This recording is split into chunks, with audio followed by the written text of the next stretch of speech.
guys on the journey you've been through over the course of the last couple of years? Well, it doesn't mean a whole lot to us as far as this team.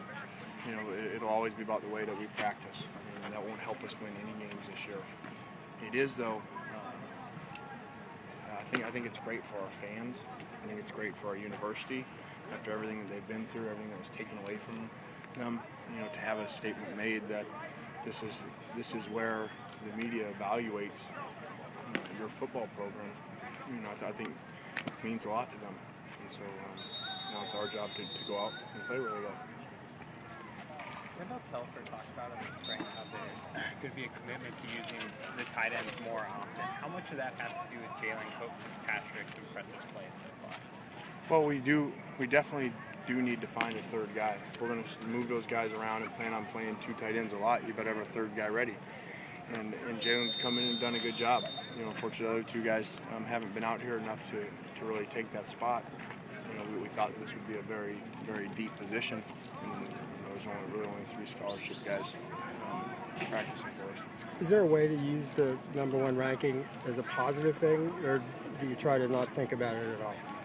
Well, like I said, it's very positive when it comes to our fans, to our university, and to recruiting.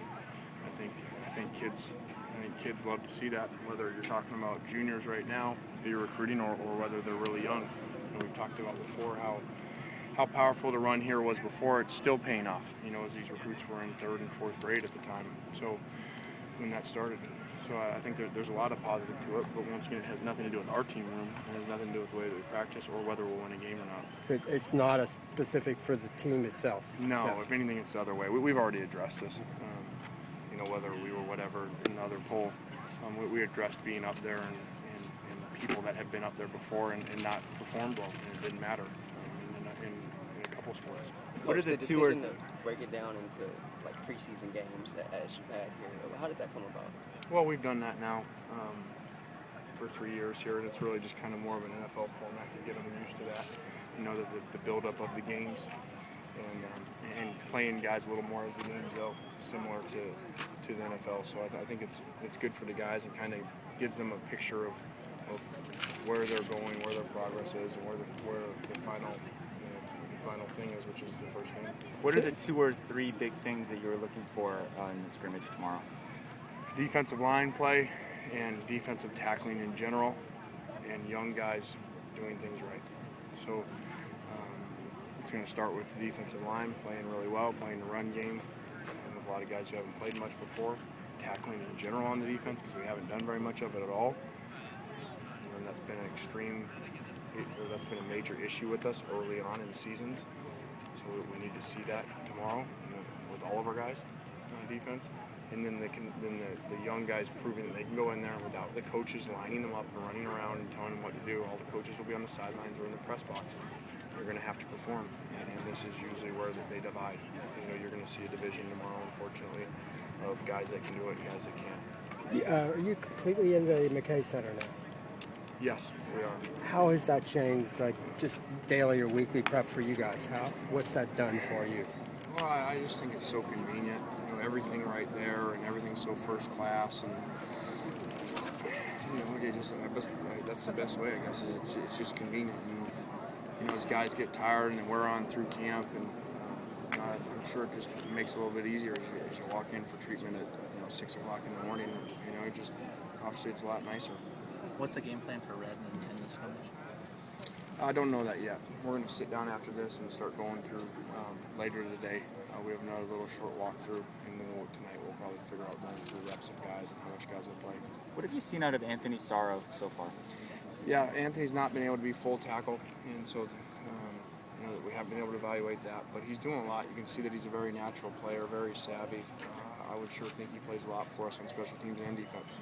There was some ball handling issues last time you guys were in the Coliseum. Does that matter if it just being the first time in there?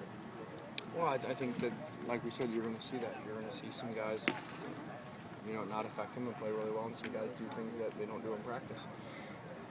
So, a lot of times that is the case. You go in there and guys try to do too much, and they're nervous, and all of a sudden you make mistakes you normally don't make.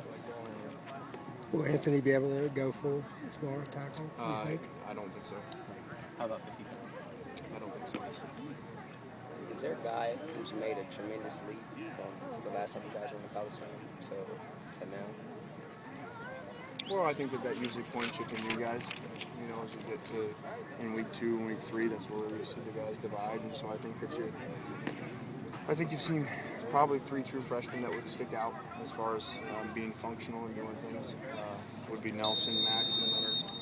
You know, they're really performing well for young guys. And there's some other guys doing good, but I think those guys have really stood out to us. Does Nelson have an asthma situation that he's dealing with? Is that what he's... Yeah, he has something. We can't discuss that. That's not asthma's an injury, or it's Actually, you can't talk about that at all. okay. Your assessment of Kessler and Whittick today? But I don't need to talk to Scott reports and writes it anyway. So, what's that? Your assessment of Whittick and Kessler today? Really good. Really good day for them. We limited Matt's reps today to make those guys go up with the ones, and they did a great job. I know you said that you don't really have to change anything at this point, or it doesn't seem like you would with the game plan, but do those two guys bring an added element of mobility that maybe Matt doesn't have? That No, I think they're very similar. They all run about the same 40, Do almost they? exactly.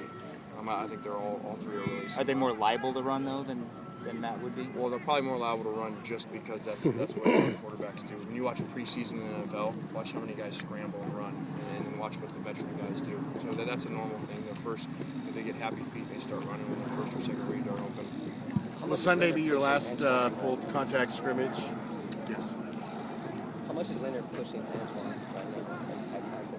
A lot. I think they're throwing Leonard in there, and he's doing really well. And you usually see those guys drop off about last week, and he really hasn't.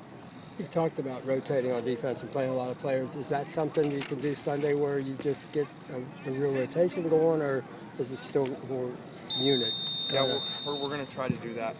Even though it ends up being 1s and 2s with the defense line, we're going to try to go to that format and get used to it. Can Matt start at left tackle, or does he need Andre to be hurt to start?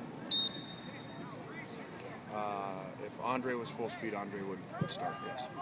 Did you see Notre Dame's uniforms that they're going to wear for the game in Chicago against Miami?